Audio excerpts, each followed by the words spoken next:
Olá para você que nos acompanha, estamos no ar com mais uma edição do programa Controle Externo, exibido pela TV Alesp toda semana. Para você que também nos acompanha pelos canais digitais do TCESP, além da televisão, estamos no YouTube do Tribunal de Contas do Estado de São Paulo.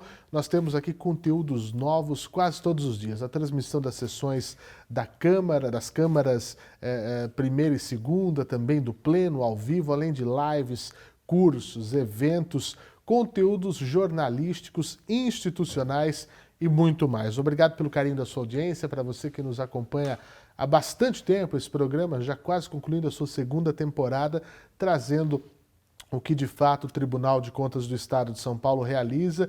E o nome do programa tem muito a ver com aquilo que nós fazemos aqui, que é o controle externo. Obrigado pelo carinho de sempre. Nós recebemos muitos feedbacks, inclusive, isso é muito interessante saber das pessoas que nos assistem em nossas várias plataformas, comentando sobre os assuntos trazidos por aqui. Continue mandando as suas sugestões para a gente, tá bom?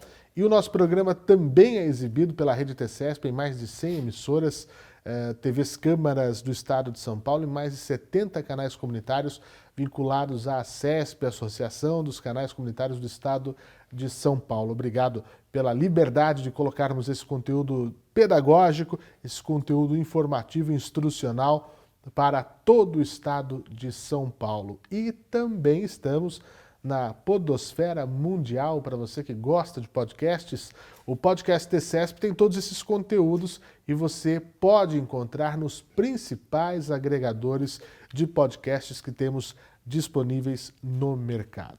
Bom, o programa Controle Externo, como você já sabe, é gravado aqui no plenário do auditório nobre do nosso Tribunal de Contas do Estado de São Paulo, auditório professor José Luiz de Anhaia Melo, na sede do tribunal, coração da capital paulista, aqui na região da Sé.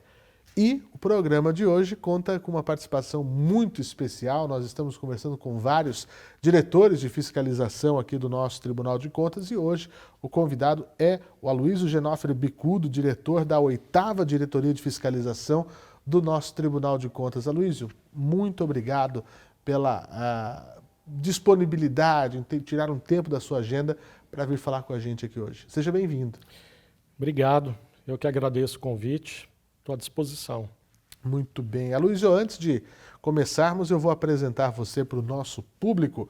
O Aloysio é bacharel em contabilidade pela Universidade de São Paulo, formado em ciências contábeis pela FEA, a faculdade da USP, que é uma referência, é diretor técnico de divisão da 8ª Diretoria de Fiscalização do Tribunal de Contas do Estado de São Paulo, como eu disse aqui na nossa abertura, e ingressou no tribunal em setembro de 2002, portanto já vamos aí 21 anos de Tribunal de Contas do Estado de São Paulo. Chegou aqui como agente da fiscalização financeira, tendo atuado como chefe da DF 7.4 por cerca de 4 anos, assumindo a direção da 8ª DF em maio de 2012, portanto 11 anos, pouco mais de 11 anos à frente da 8ª DF. Além desse trabalho, né, junto ali à fiscalização, também atua nessa área educacional. Já fez palestras na Escola de Contas Públicas aqui do nosso Tribunal de Contas, com os temas limites do artigo 29 da Constituição Federal e LRF, também na Escola Paulista de Magistratura com o tema Execução Orçamentária, Financeira e Contábil, parte 1, Princípios, Práticas e Controle Interno, na Associação Paulista de Municípios com o tema Remuneração de Agentes Públicos e também no Legislativo da cidade de Santa Isabel com o tema Lei de Responsabilidade Fiscal, Aspectos Relevantes. Aloysio, 21 anos de Tribunal de Contas, hein? Tem bastante história. 21 anos, muita história e ainda carrego uma bagagem de mais 10 anos fora, também em órgãos públicos, mas fora do tribunal. Já são 31 anos na caminhada aí com a administração pública. Você já foi nosso jurisdicionado? Já fui jurisdicionado do tribunal. E eu sempre pergunto isso para quem senta aqui nessa cadeira. É uma experiência interessante, né? Porque você está daquele lado, a gente fala do balcão, do lado de lá, e de repente está do lado de cá. traz uma visão até mais ampla para você entender, né, quais são os dilemas enquanto jurisdicionário e também as demandas e necessidades quando estamos lá do tribunal. É mais ou menos isso? É mais ou menos isso. Foi numa época onde era um pouco mais simples, né? O tribunal não tinha tantos sistemas como tem hoje, então o jurisdicionado não tinha tanta informação a ser prestada para o tribunal. Mas de lá para cá o tribunal já se aperfeiçoou bastante e estamos nos aperfeiçoando todos os dias. Você sabe, Aloysio, que ao longo de todos esses programas que a gente vem fazendo aqui, todo mundo fala disso, né? Dos sistemas, do aperfeiçoamento. Nós estamos aí às vésperas de completar 100 anos, né? Um centenário do tribunal, e você praticamente aí, mais de um quinto dessa história você viveu aqui dentro, né? Se formos contar mais os 10 anos, né, de vida pública, porque quem está no setor público, né, 30 anos, aí mais de 30 anos de dedicação ao serviço público, como a tecnologia evoluiu e ajuda, né, nessa atividade da fiscalização. Todo mundo fala isso aqui. E a tecnologia do tribunal vem evoluindo cada ano mais, né? Estamos aí já implantando novos sistemas, novas fases do sistema Aldesp, e agora vindo aí a ANIA, a inteligência artificial do tribunal, né? E isso ajuda nessas especificidades, né? As fases do Aldesp, a mais recente, para o terceiro setor, que é uma questão que tem crescido muito aqui em São Paulo, no estado de São Paulo, mais de 13 bilhões, né, que foram dispensados em 2022 para esse organismo que é o terceiro setor. Então, ajuda, né, nessa especificidade, em auditar dados, em conseguir mais a fundo, né, na fiscalização, quando a gente fala dessa atividade fim nossa, né, do core do que é o Tribunal de Contas. Sim. E já está no forno aí, no piloto, mais um sistema. Que é o do nosso assunto de hoje, né? Mais um sistema de PPPs e concessões, onde o jurisdicionado vai ter que prestar mais esse tipo de informação para o tribunal.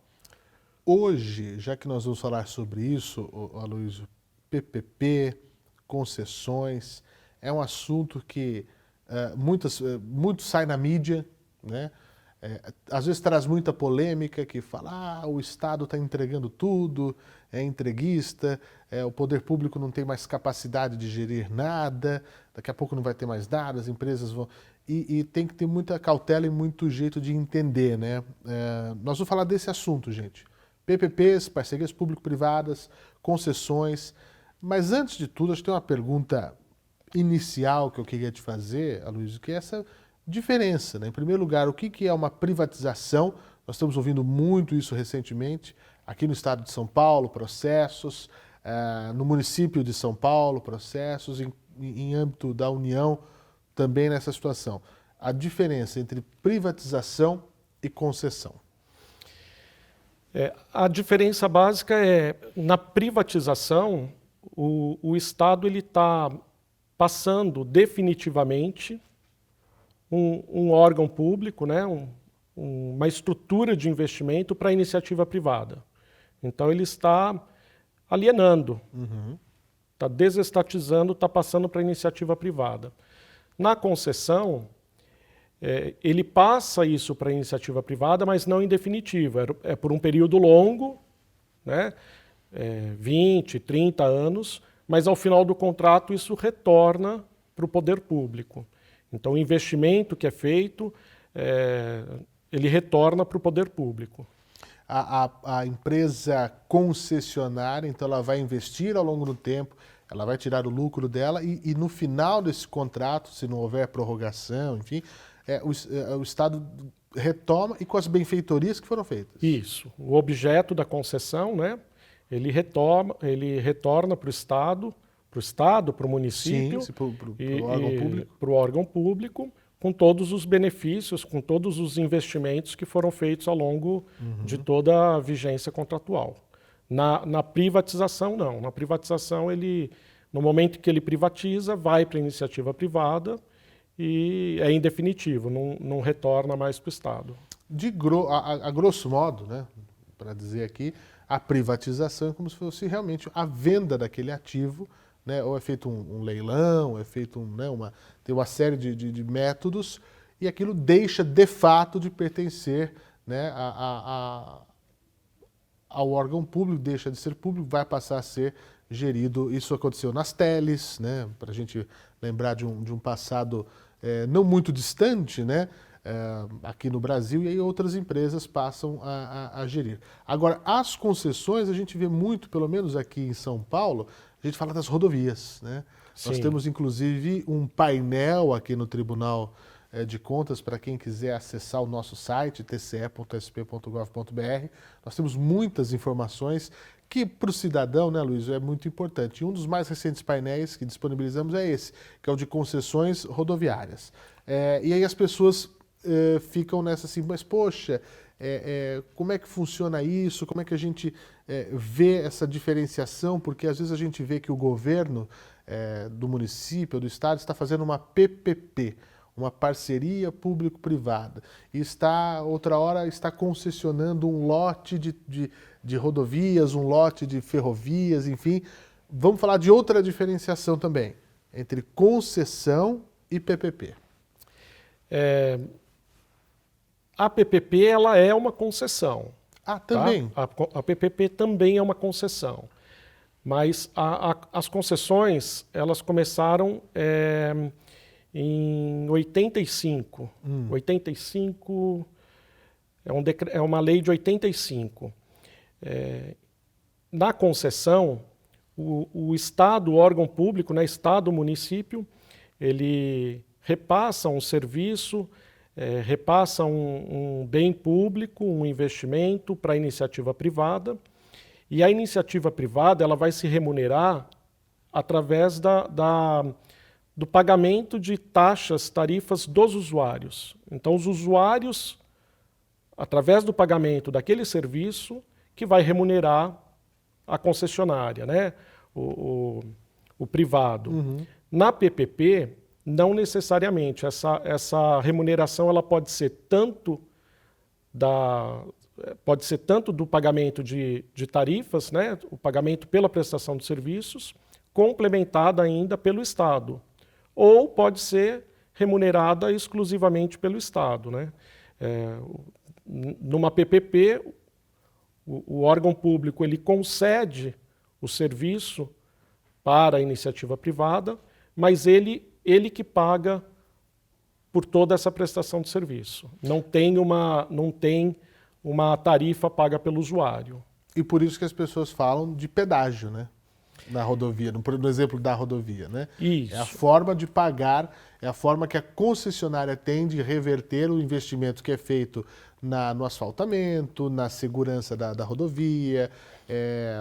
A gente usa esse exemplo que aqui em São Paulo é muito fácil de enxergar. Né? Antigamente você não tinha a cada quilômetro praticamente aquele telefone para emergência, aquelas bases de apoio com ambulância, etc. Então tem esse custo, a manutenção da rodovia, porque aí depois nós vamos falar dessa questão de como cobrar se isso está sendo efetivamente feito. Sim. E aí como é que faz o cidadão? A hora que você passa na cabine do pedágio, paga o pedágio, é isso aí que é assim que funciona, né? Diretamente, no caso da concessão. Isso. No caso da concessão, a rodovia não necessariamente é só uma concessão. Ela pode ser uma PPP também em alguns casos específicos, né? Entendi. Onde o Estado ele também entra com a remuneração do privado. Sim. Mas menos do que a Caria sozinha. Menos do que menos do que numa concessão, Sim. porque na concessão é só da tarifa do usuário. Sim. Então, para isso, a gente tem algumas diferenças, né? Então, nós temos a concessão comum, que é quando o próprio usuário ele paga, com todas as tarifas que o usuário paga, a concessionária ela já se remunera. Então, uma rodovia que já existe, a concessionária ela vai fazer os investimentos necessários na rodovia, ela vai fazer as manutenções, construir novas, de repente construir nova praça de pedágio, construir novas passarelas, mas o usuário, a tarifa que o usuário paga é a única remuneração dessa concessionária. Nós temos a PPP, patrocinada, que nós temos o exemplo da rodovia Tamoios, né? Inclusive é um contrato recente que foi firmado. Então, na rodovia dos Tamoios, todo aquele trecho da Serra do Mar, da serra, né, que vai para o litoral, Isso. não existia rodovia. É verdade. Então, a iniciativa privada teve que desembolsar um recurso grande para fazer aquela descida para a serra, né? Por outro lado, o Estado ele ficou incumbido de, chegando lá no litoral, em São Sebastião, fazer as alças de acesso, né, para São Sebastião e para Caraguatatuba. Então, o Estado que fez essa parte da rodovia. A concessionária, essa concessionária, nesta rodovia específica, ela vai ser remunerada uma parte com contraprestação do Estado e uma parte com contraprestação paga pelos usuários da rodovia, né? Então, essa foi uma modelagem diferente que o Estado entendeu por bem fazer, e nós temos as duas formas de ingresso de recursos para a concessionária, né? Então, aí a gente chama de uma concessão patrocinada. Uhum. E nós temos a concessão, uma PPP administrativa, né, que é uma concessão administrativa, onde toda a remuneração dessa concessionária ela é feita através do Estado. Então, não existe tarifa paga pelo usuário. Um exemplo é uma concessão de hospitais, né? A concessionária, o Estado entrega para o particular a construção desse investimento, né? A construção do hospital. O particular, quando é uma concessão só na área administrativa do hospital, a concessionária, o particular, ele vai ficar encarregado de fazer a limpeza do hospital, portaria, vigilância, até aquela marcação inicial, quando o paciente chega para abrir ficha, né? Ele faz isso, e a parte de atendimento médico fica com o Estado. O paciente não paga nada, né? Porque é público, é do SUS. Então, não tem uma tarifa para remunerar a concessionária nesses casos. Quem remunera é o Estado. Então, aí é exclusivamente do Estado essa remuneração. Então, é uma PPP através de uma concessão administrativa. Agora, é interessante isso, e às vezes já até me questionaram de suscitar dúvidas sobre isso. Na maior parte dos casos, ao que parece, né, a gente fala de prestação de serviço, né, e aí, quando que não confunde, quando que esbarra com o terceiro setor mesmo, né? Quando você tem organizações que trabalham, é a natureza jurídica do prestador? No terceiro setor, aquela entidade que está prestando o serviço, ela não tem fins lucrativos. Então, ela não vai... Ela está em parceria com o poder público, visando a prestação do serviço, mas sem finalidade de lucro. Na PPP, não. Na PPP, a empresa, o privado, é com fins lucrativos. Não é uma organização social sem fins lucrativos. É uma empresa mesmo, é um consórcio de empresas que visam lucro. Muitas então, até de nesta prestação aberto. de serviço de capital aberto, né? Muitas. Então, eles visam lucro, né? Então, tem essa diferenciação básica que é sempre visando lucro numa PPP, que é o justo. Sim, sim. Agora, Aloysio, onde é que a gente entra? Como é que fica a atuação da fiscalização, o trabalho do tribunal quando vai lá e vamos ver se é isso mesmo? O que está acordado? O que está no papel? Está sendo cumprido? Esse é o nosso papel, é garantir a execução, né, de um contrato da maneira como deve ser feita, a entrega como deve ser feita. E não é fácil, porque é muita coisa. As concessões, as PPPs, elas são sempre feitas através de uma licitação. Né? Então, tem um edital de licitação antes. O tribunal ele vai atuar em 3 pontos, né, em 3 etapas desse processo de concessão?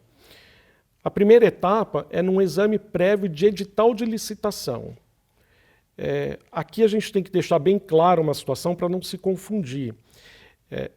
O Tribunal de Contas do Estado de São Paulo, ele faz um exame do edital prévio, um exame prévio do edital de licitação quando há alguma representação no tribunal. Então, entrou uma representação... Alguém lá levanta a mão? Algum participante, algum licitante quer questionar algum ponto do edital ou da modelagem, né, do sistema, ele entra com uma representação do tribunal e o tribunal vai analisar especificamente esse ponto que está sendo questionado. Então, esta é uma forma de atuação nessas... Existem outros tribunais de contas, né? É o caso, inclusive, do Tribunal de Contas da União, que eles analisam, eles fazem uma análise prévia da licitação como um todo. Então, é como se eles estivessem dando um aval para aquele processo licitatório, né? Eles analisam toda a licitação, analisam toda a modelagem, estando tudo em ordem, eles liberam para que o órgão licitante ele publique o edital na praça, né? O nosso Tribunal de Contas do Estado de São Paulo, ele analisa só depois que o tribunal é publicado na praça. Ele é publicado, diário oficial, algum licitante ele entra com uma representação e o tribunal analisa. Então, essa é uma frente de análise. A outra frente é depois que o processo está contratado. Contratou, a licitação terminou, adjudicou, passou para uma iniciativa privada, para uma concessionária, assinou o contrato. Esse contrato, tanto o contrato como a licitação, vem para o tribunal e a fiscalização do tribunal vai analisar todos os meandros desse processo, né? Vai analisar o processo licitatório inteiro, vai analisar a modelagem, né? Se todos os números, se toda a parte financeira, econômica financeira do contrato está correta, se todas aquelas receitas foram previstas, se todas as despesas foram previstas, vai calcular as taxas de retorno e vai analisar o contrato em si. Essa é uma segunda frente. E a terceira frente é, um contrato desses, ele vai durar 15, 20, 30 anos.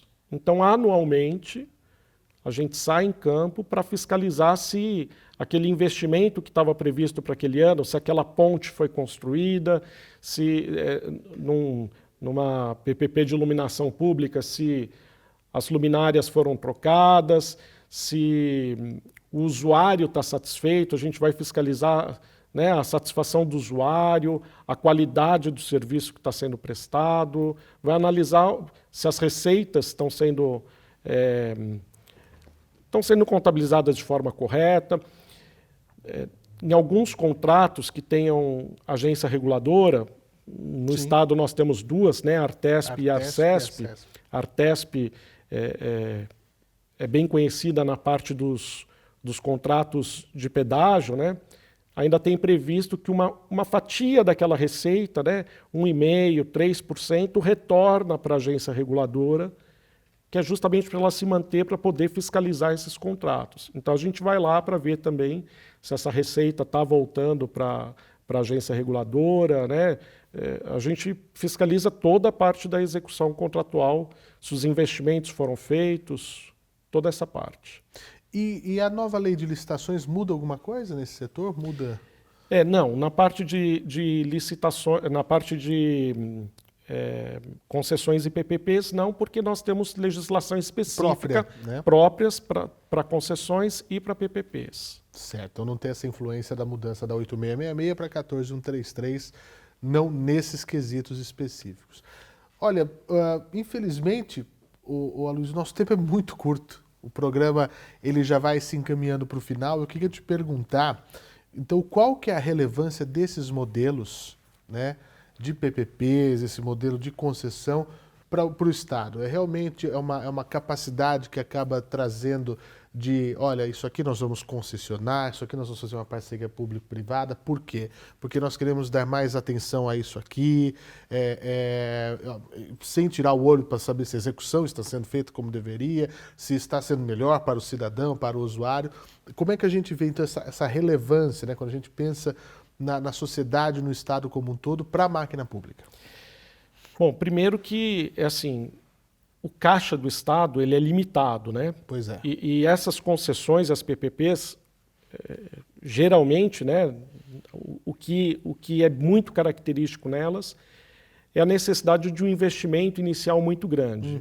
Né? Então, você vai construir um hospital, você vai precisar de um investimento inicial muito grande para construir o hospital, para você fazer uma nova rodovia, e que às vezes o Estado não tem esse recurso. A disponibilidade... Então, a disponibilidade desse recurso imediato. Então, ele se usa. E também não tem a expertise. Às vezes, o parceiro privado ele tem mais expertise em algumas áreas do que a administração pública. Né? Então, ele faz ele financia com a iniciativa privada, faz essa PPP e amortiza durante esses 30 anos. Né? E, além disso, é uma geração de emprego muito grande. Né? Então, nos contratos da malha rodoviária, por exemplo, no Estado, hoje nós temos 21 contratos ativos da malha rodoviária, que, inclusive, como você comentou, nós temos aqui no tribunal nós temos um painel, né, desses contratos, um painel das concessões rodoviárias. Por meio desse painel, a gente consegue ver que já foram investidos em torno de 13 bilhões de reais. Uau. Os investimentos, só nessa parte da malha rodoviária, os investimentos que as concessionárias têm que fazer, giram em torno de 13 bilhões de reais. Então, isso aquece a economia do Estado, gera renda, gera emprego, é desenvolvimento. Né? Uma rodovia, às vezes está previsto um investimento numa alça de ligação de uma rodovia para um município, para um polo industrial do município. Está gerando desenvolvimento para aquele município também. Né? Então, a relevância desses grandes investimentos é muito, né? É muito relevante para o Estado. Numa simples ação dessa que você exemplificou, né, vai facilitar o escoamento de uma produção de uma localidade, vai baratear custo num frete, isso falando desse exemplo específico, né? Sim. Da rodovia, vai encurtar distâncias, encurtar tempo, encurtar caminhos, né? Então, antes de criticar o modelo, é necessário conhecer, né? Sim, e eu dei exemplo basicamente na área das rodovias, né, dos pedágios, mas nós temos aqui no tribunal, fiscalizando na 8ª DF, nós temos concessões de aeroportos, iluminação pública, no tribunal nós temos as concessões do metrô, da CPTM, temos várias concessões, né, resíduos sólidos. Então, são várias áreas. Concessão que é um problemão, né? É um problemão. Nós temos concessões na área de hospitais, na área da habitação, já tem estudos na área da educação, para fazer concessões na área da educação também. Né? Então, são várias áreas, vários programas de governo que podem ser beneficiados com as concessões e as PPPs. Muito bom. Aloysio, fica o convite para voltar quando quiser, para a gente continuar a falar sobre esse assunto, porque é informativo, é pedagógico para o cidadão que nos acompanha saber, tomar consciência, né, e se inteirar de um assunto tão importante que às vezes você fala, não, mas isso aí não tem a ver com todo mundo e isso é muito importante. E de uma maneira muito clara que você nos traz aqui. Então eu só tenho a agradecê-lo pela participação aqui uma vez mais. Muito obrigado. Estamos sempre à disposição. Eu que agradeço. Quando chamarem, estou aqui de volta. Muito bem, muito obrigado. E a você que nos acompanhou, fica o meu agradecimento por estar conosco em mais uma edição do nosso programa. Mais informações, tce.sp.gov.br é o nosso site. E não deixe de seguir a gente também nas redes sociais. Até a próxima semana.